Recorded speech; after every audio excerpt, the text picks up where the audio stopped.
لسو راتلونکو کلونو کې به هیڅ ناروغ اړ نه وي چې بهر ته د درملنې لپاره لاړ شي. د عامې روغتیا وزیر د روغتیايي خدمتونو په برخه کې د پرمختګ خبر ورکوي او وایي په تیرو 4 کلونو کې د درملنې په موخه بهر ته تلونکو ناروغانو په شمیر کې د پام وړ کموالی راغلی دی.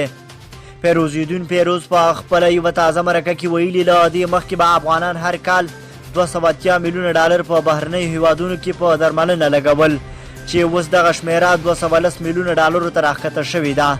او د تیرو کلونو په پرتله بهر ته د درملنې په موخه د تلونکو ناروغانو شمیر 25 سلنه ته راښکته شوی دی.